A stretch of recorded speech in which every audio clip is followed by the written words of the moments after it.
Well, here I am again, sitting in my mini radio entrepreneur studio.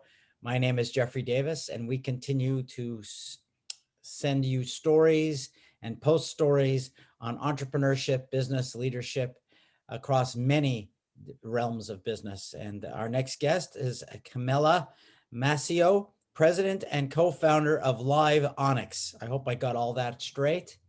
You got it. Nice job, Jeffrey. Well, I did just enough reading, Camilla, to make me really wonder what you're doing. And then you put up that graphic and you really got me spooked. So I can't wait to hear. Well, thank you so much to you and your colleagues for having me on today. So really, what we're doing at LivOnyx is long before the pandemic, we've prioritized infection prevention, recognizing that even when hand hygiene with products that exist today is done 100% correctly, it may not be enough to inhibit germs like Clostridium difficile that you see behind me. And so simply put, we're making hand hygiene safer, faster, better, and more consistent for in hospital use with our device and antiseptic. Your device, antiseptic, I think I understand because that would be a product that we could apply. But what is the device? Sure. So imagine you've probably gone into public restrooms and used those hand dryers that you just simply insert your hands into, and there's a very loud noise and it dries your hands. So imagine something like that, but instead of drying your hands, we're going to sanitize them. And so we are developing this product that will be a fully automated system that you would put your hands into, and it will spray our antiseptic on it in order to inhibit the germs that are relevant in hospitals today. I'm sorry I'm taking this off on a tangent, but I used to work for the surgical division of J&J Ethicon, and I used to watch surgeons scrubbing up, which seemed like an eternity. Would this potentially be I know that's a very limited use, but would this potentially be a replacement for that very thorough scrubbing that surgeons have to do? No, actually, we want surgeons to do that very arduous scrubbing because in surgical settings, you really need to get deep into the layers of the epidermis in order to get your natural microbiota or the natural bacteria, because those, if introduced into an open site on the body, could cause infection. So we want surgeons to continue doing this. This is going to be for in healthcare settings like your ICU wards, your general wards, your ERs, your long-term care facilities, nursing homes. So this is for your healthcare practitioners, visitors, and patients where we just want to kill the germs that don't belong on the surface of your hands. Because the reality is that when you go into those deeper layers of the skin and you actually kill the natural bacteria, that causes downstream effects of over drying of your skin and secondary infections. So we actually want to preserve the good actors and only want to get rid of the bad actors that could cause problems in healthcare. Oh darn! You just nailed my next question before it even came out of my mouth. Talk about intuitive. Oh, Uh, that yes. was that was very good.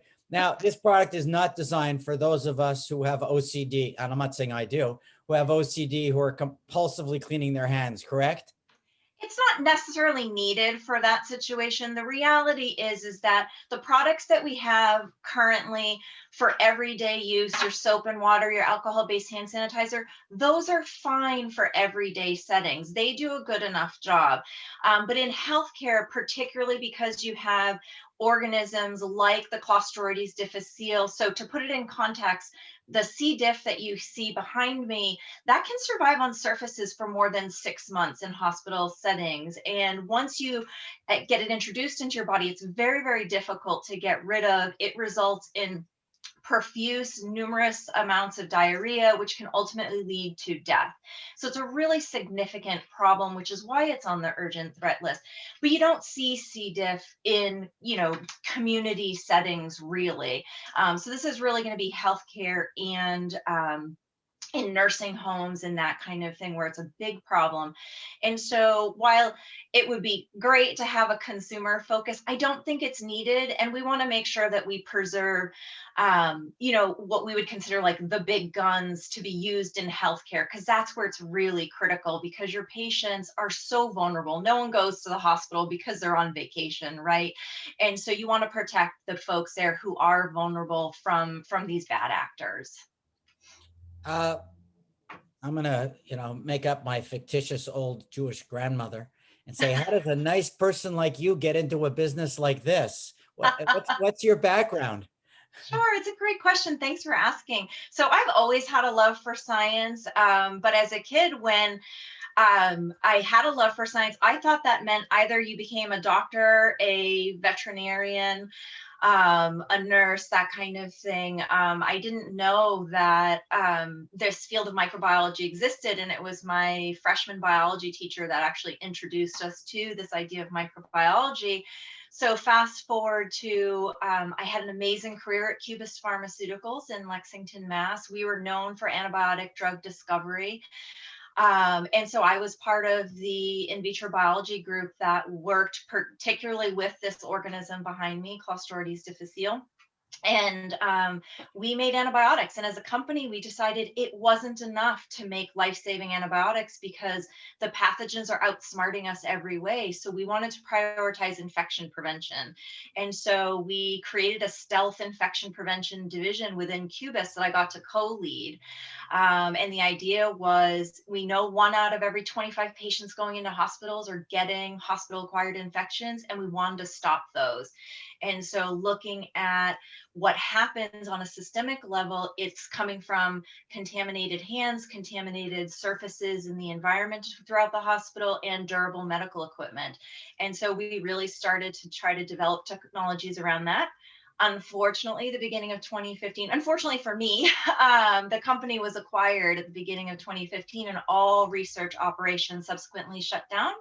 And so after a few months, the engineers that I had been working with approached me and asked if I would be willing to create a startup company to finish what we started, but using a different technology. So solving the same problem, but using something different. And so that's how we created LivOnyx and launched the company. Well, that you just got my next question again. I don't know how you're doing it. You're reading my mind, which My isn't superpower. We'll just go with that, Jeffrey. not that complicated. My mind's like a Dr. Seuss book. So let me ask you, this was your first venture as an entrepreneur. What's Yes. that been like? Oh, it's crazy. It's like jumping off of a cliff and assembling the airplane using duct tape as you're falling. So there are absolutely exhilarating moments when the data is coming out as expected and we're making headway on the technical side. And then there are just moments that are terrifying and demotivating and soul crushing. So it is certainly, I work at this amazing incubator space affiliated with the University of Massachusetts in Lowell called M2D2. And there are entrepreneurs that, have been serial entrepreneurs, and they start a company, they sell it off, they start another one, they settle off. And I don't think I have that phenotype. I really fell into becoming an entrepreneur and starting a company. So it's definitely been an experience. And I would assume that you're VC funded as well. Actually, our funding right now is through former Cubist colleagues that believed in the project when we began, and so we're really excited to continue to have their support and mentorship.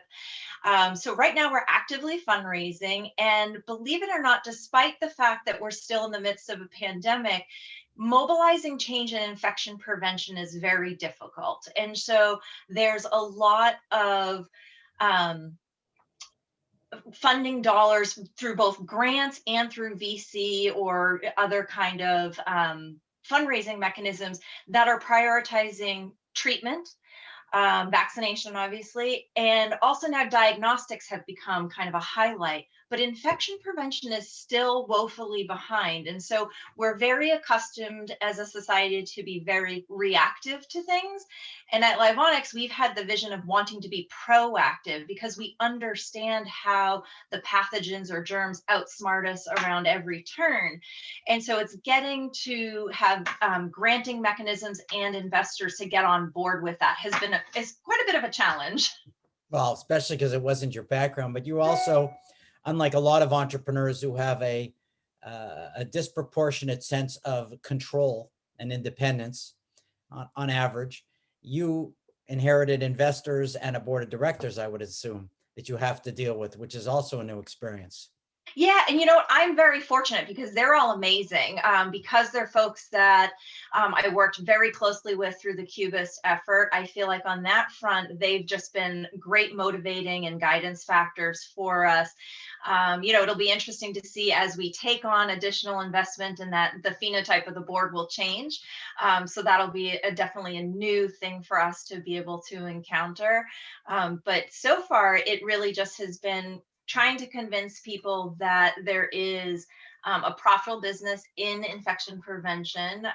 You know, we have a regulatory pathway because of our antiseptic that can sometimes feel scary for investors because when they hear a regulatory pathway, the FDA, they're thinking, you know, everything that we just went through with the vaccine trials and that kind of thing. And it's nothing like that for a topical antiseptic. These are clinical simulation studies. They're much smaller, less expensive, less time. But some of it is just educating the people we're talking to about what our path forward is, and then convincing them of the business upside. But really, at the end of the day, for the hospitals, we want to be able to offer that better hand hygiene solution for what they're used to already paying. Very, very good. Large market, great opportunity, competitive advantage. Were you speaking with Carmela Mascio, president and co-founder of LivOnyx? I got it wrong the first time. And if somebody is looking for you or the company, how would they find you? Oh, we can, we're easy to find. So I'm on LinkedIn. We have our website, www.livonyx.com. You can email me at info@livonyx.com. So we're not hard to find. Okay. And you can find radio entrepreneurs and more of Carmela on our website at radioentrepreneurs.com, on LinkedIn, Spotify, Facebook, Twitter, Instagram, YouTube, iTunes, Google Podcast, and Stitcher. Just in case anybody was wondering if my producers were working, they've got us everywhere. So I want to thank you for being on the show, and you will be coming back, correct? I hope so. Yes. Thank you so much for inviting me today. And I can't wait to come back and give you an update. Great. And I'm not sure I've had a scientist on before who wore matching clothes to the whatever was crawling behind your back. So, You know, it happens to work out that purple is my favorite color, and that's just how this organism stains. So I'd love to say it was all purposeful, but it's not. well, let's hope you have a positive stain on society. And Thank remind everybody, this is Radio Entrepreneurs. thank you.